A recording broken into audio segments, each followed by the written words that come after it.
Hey, I am really glad you clicked on this. Seriously.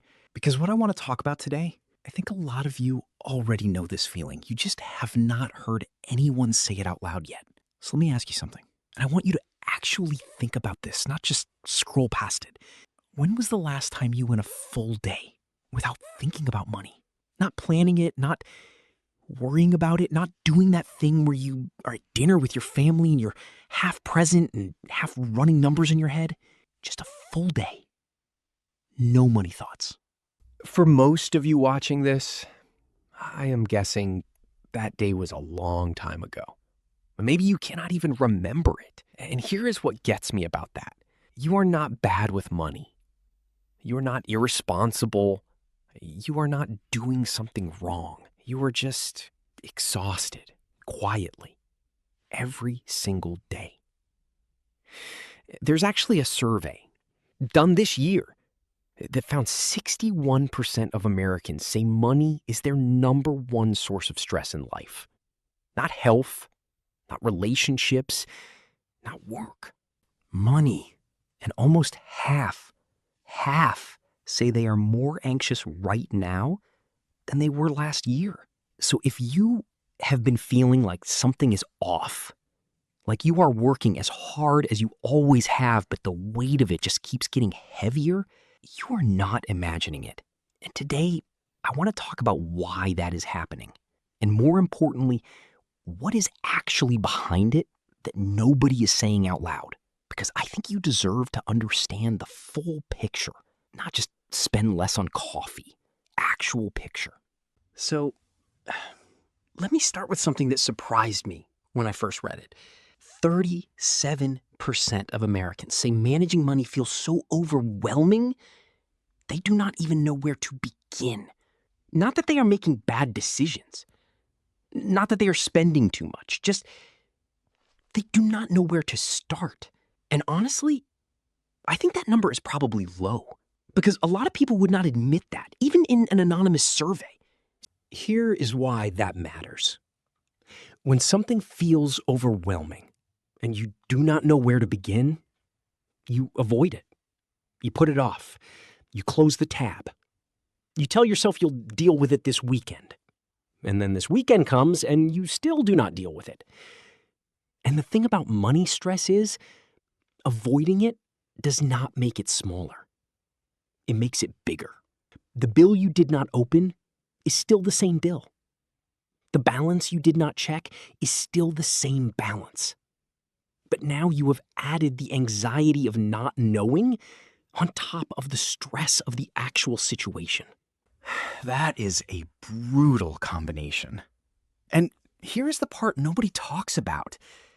Avoiding financial stress is actually rational.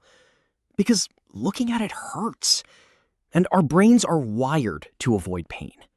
So you are not weak for avoiding it, you are just human. The problem is, humans did not evolve for the specific kind of financial pressure that exists right now in America in 2026. Because here is what is actually happening. The cost of the things that define a stable life, housing, healthcare, education, food, has been rising faster than wages for decades.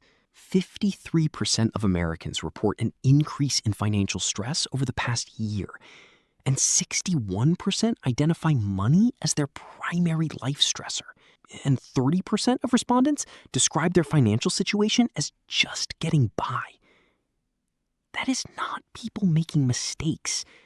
That is the math not working. When the math does not work, you stress. When you stress constantly, it doesn't just feel bad. It physically changes how your brain operates. Research consistently shows that financial stress reduces what psychologists call cognitive bandwidth. Basically, your brain's available processing power for making good decisions. So when you are financially stressed, you're literally less able to make the good financial decisions that would reduce your stress. It is a trap. built into the biology of how humans work under pressure. And the system, the cost of housing, the cost of healthcare, the cost of just existing in this country keeps adding pressure, which means for a lot of people, the stress never fully releases. It just becomes the background noise of daily life, so constant that you stop noticing it until it starts showing up somewhere else, in your sleep, in your relationships, in the way you feel on Sunday night. Every week, no corporate spin, no financial advisor speak, just the truth about the systems that shape your financial life, explained the way a friend would explain it. If that is something you want more of, subscribe. Because there is a lot more of this to cover, and you deserve to understand all of it.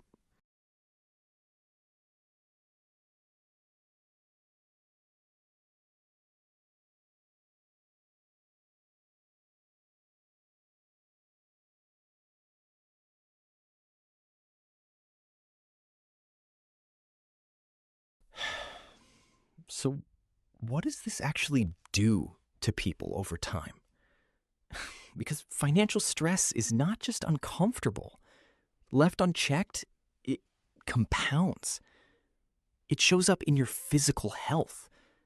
People under chronic financial stress have higher rates of high blood pressure, sleep disorders, and weakened immune response. Your body does not distinguish between being chased by a predator and being chased by a bill you cannot pay. The stress response is the same. It shows up in your relationships. Money is consistently the number one source of conflict in American marriages. Not because couples do not love each other, because financial stress makes patience shorter, communication harder, and small disagreements feel enormous. It shows up in your work.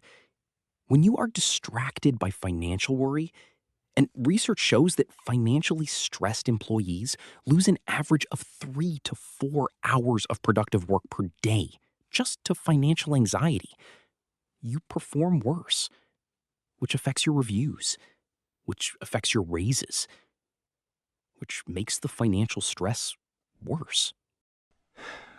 This is what financial stress actually is when you follow it all the way down. It is not just a feeling. It is a system that feeds itself. And here is the part I think about the most. Nearly half, 48% of Americans say they are more anxious than they were last year. And the economy was the top concern, with 71% of adults saying they were very or...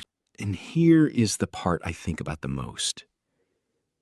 Nearly half, 48% of Americans say they are more anxious than they were last year. And the economy was the top concern, with 71% of adults saying they were very or somewhat anxious about it. 71%. That is not a fringe feeling. That is almost 3 out of 4 people you pass on the street carrying some version of this weight. And most of them are carrying it quietly. Because financial stress in America comes with shame attached to it. Like if you are struggling, it means you did something wrong, made bad choices, were not disciplined enough. But when 71% of adults are anxious about the economy, that is not a personal failure problem. That is a systemic problem that is being experienced personally. And the shame makes it worse, because shame keeps people from talking about it. And not talking about it keeps people from realizing they are not alone. And feeling alone with financial stress is one of the worst parts of financial stress.